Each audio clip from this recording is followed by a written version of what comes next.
Today's temperature is 34, but it feels like 38. Exactly. What is the difference between actual temperature and feels like temperature?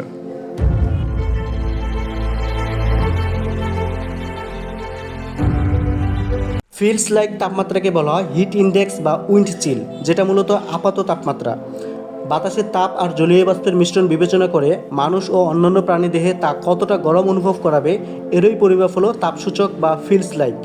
সূর্যের রশ্মি যখন ভূপৃষ্ঠে পতিত হয় সেটা concrete বা বিল্ডিংয়ের বা পিচ ঢালের উপরে পড়ে।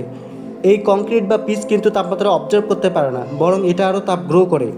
আপনারা খেয়াল করলে দেখবেন যে রাতের বেলায়ও ছাদ বা বিল্ডিংয়ের দেয়াল অনেক গরম থাকে, অর্থাৎ অনেকক্ষণ পর্যন্ত তাপ ধরে রাখতে পারে। এই তাপটা সহ মানুষের দেহে অনুভূত হয়, যার ফলে তাপমাত্রা 34-এর জায়গায় 38 অনুভূত হয়।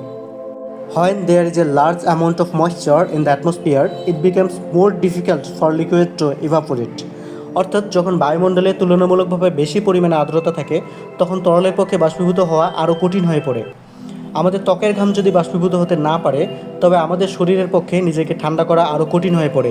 সুতরাং যদি আপনার শরীর স্বাভাবিকভাবে ঘামের মাধ্যমে শীতল হতে না পারে তবে তুলনামূলকভাবে শীতল তাপমাত্রা শরীরের উপর একই প্রভাব ফেলবে, যেন তাপমাত্রা আসলের থেকে অনেক বেশি মনে হয়। আর এজন্যই ফিলস লাইক তাপমাত্রা আসলের থেকে একটু বেশি অনুভূত হয়।